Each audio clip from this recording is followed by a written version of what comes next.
Hello, नमस्ते दोस्तों। मेरे तरफ से सबको दिवाली की हार्दिक शुभकामनाएं। बहुत जनों ने मुझे काफ़ी फ़ोन किए, सराहा, कोई क्वेश्चंस पूछे। बीच में थोड़ा गैप पड़ गया क्योंकि मैं बीच में चार धाम गया था, इसकी वजह से थोड़ा गैप हो गया था। तो अभी हम लोग फिर से अपना सिलसिला शुरू करते हैं। मुझे लगता है हम लोग अभी इस टाइम टॉपिक पे बात करने वाले थे, वो इंटेस्टाइन के बैक्टीरिया वो काम करते हैं और उसको अपने फ़ायदे के लिए हम लोग कैसे यूज़ कर सकते हैं। लेकिन उसके पहले मेरे को मैं ये सोच रहा था कि क्वेश्चंस लोगों के जो थे वो डाउट सॉल्व पहले करने चाहिए, बेसिक क्लियर हो तो ही आगे बढ़ने में मज़ा है। एक सवाल लोगों ने किया था कि आप जो डाइट की बात कर रहे हो, ये डाइट डायबिटिक लोगों के लिए भी चल सकता है क्या? ज़रूर चल सकता है, क्योंकि डायबिटीज़ का एक अलग मसला है। मैं यहाँ क्वांटिटी की बात नहीं कर रहा हूँ, मैं वैरायटी की बात कर रहा हूँ। ये दोनों में अलग फ़र्क है। आप यानी मैं एग्जांपल देके आपको बोल सकता हूँ कि अगर आप 2 रोटियाँ खा रहे हो, मैं डायबिटिक लोगों की बात कर रहा हूँ, कि वो अगर द दो वो लोग 2 रोटियाँ खा रहे होंगे तो उन्होंने उससे अच्छा 1 रोटी खाओ और साथ में राइस ले लो थोड़ा। दैट विल बी बेटर, क्योंकि वो उनके सेहत के लिए ज़्यादा अच्छा रहेगा।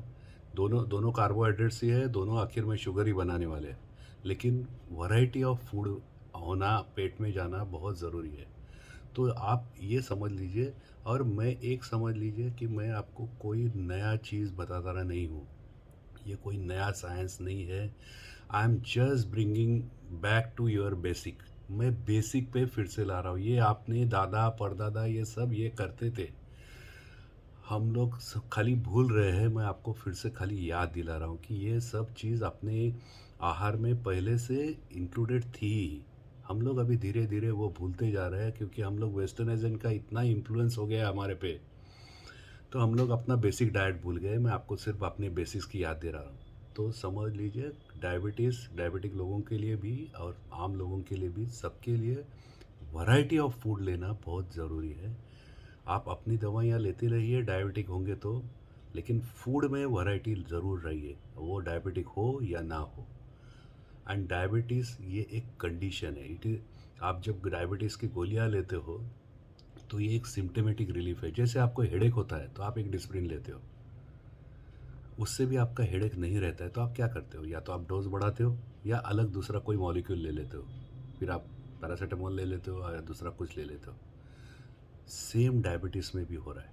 डायबिटीज़ में भी बेसिक आप चीज़ लीजिए, डायबिटीज़ है क्या। जब भी आप खाते हो तो वो अपना जो पूरा खाना है वो कन्वर्ट होता है एनर्जी में, विच इज़ अ शुगर।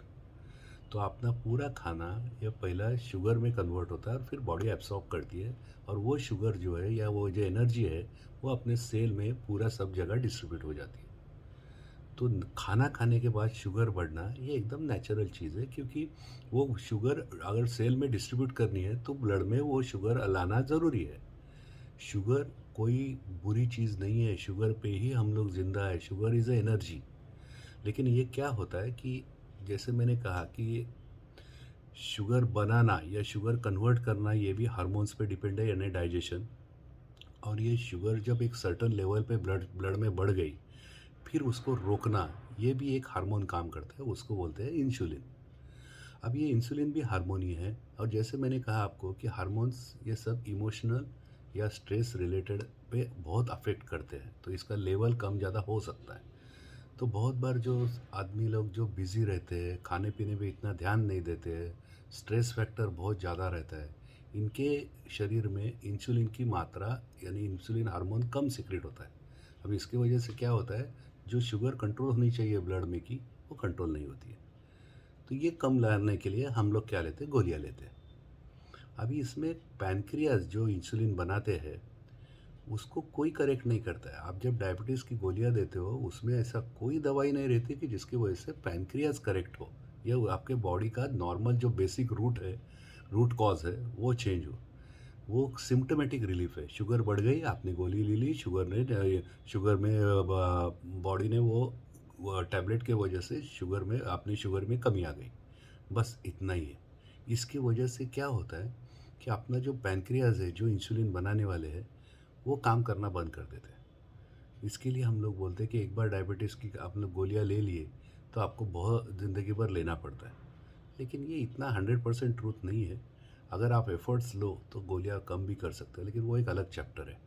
अभी आज के लिए इतना ही ध्यान रखिए कि हम लोग डाइट पे बात कर रहे हैं, उसके लिए हम लोग बाद में बात करेंगे कि डायबिटिक वालों ने क्या करना चाहिए। लेकिन वैरायटी, डाइट में वैरायटी होनी चाहिए, क्वांटिटी आप कम ज़्यादा कर सकते हो as per your body requirement.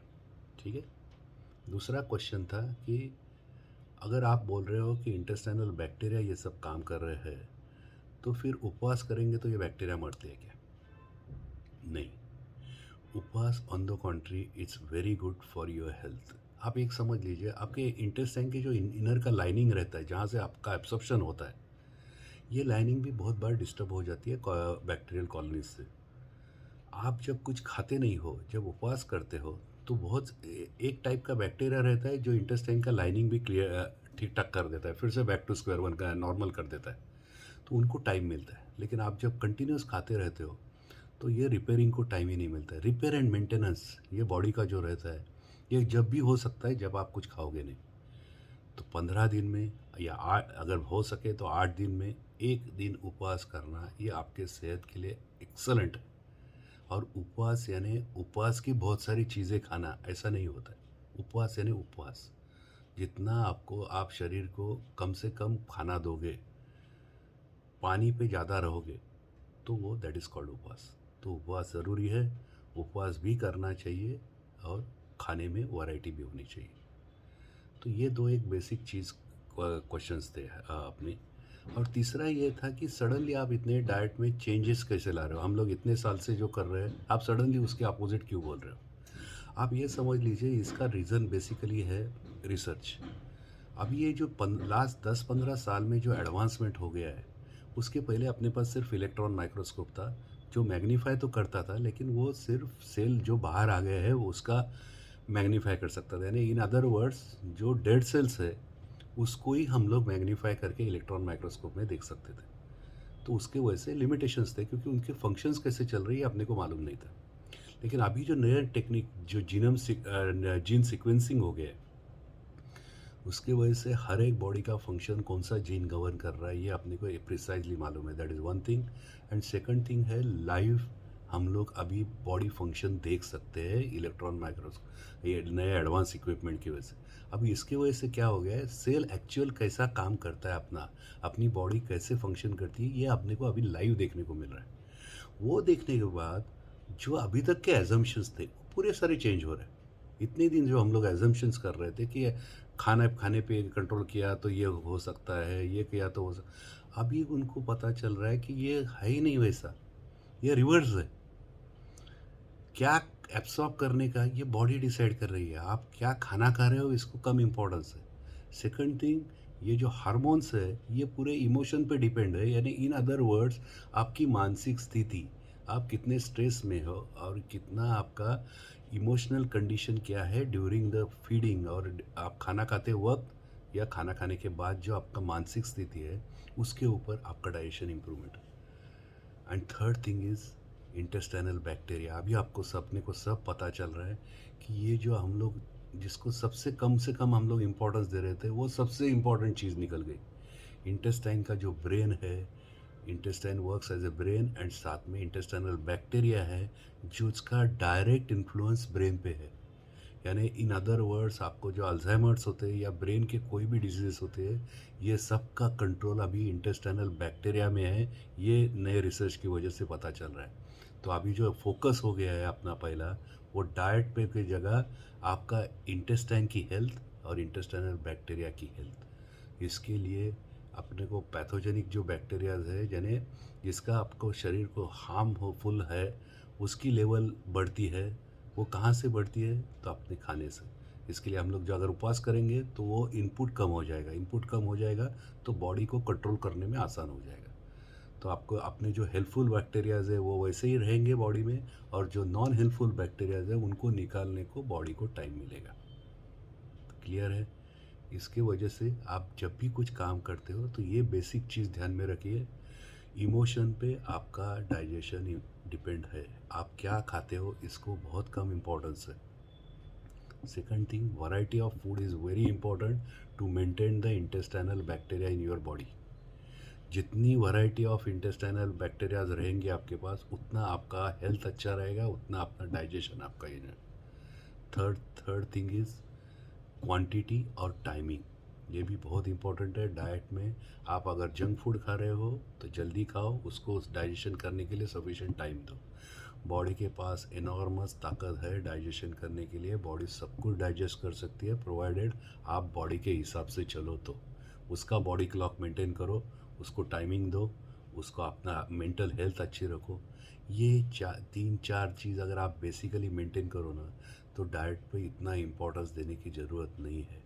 Diet का सबसे इम्पोर्टेंट चीज़ यही है कि डाइट को कम से कम इम्पोर्टेंट दो। जो मेन इम्पॉर्टेंट चीज़ है, जैसे आपका मानसिक स्वास्थ्य, आपको इमोशनल स्टेटस, आपका stress factor, variety of food क्या ले रहे हो और कौन से टाइम पे ले रहे हो, इस पे ध्यान रखो। आपकी सेहत 100% अच्छी रहेगी और आपके मैक्सिमम जो आपके है डिजीज़ेस है वो सब के सब कम हो जाएंगे। फिर से अपना टाइम ख़त्म हो रहा है। ऑलरेडी 10-11 मिनट हो गए हैं, शॉर्ट वीडियो बनाने थे। तो अगले वीडियो में हम लोग इससे और डिटेल में बात करेंगे। तब तक के लिए बाय।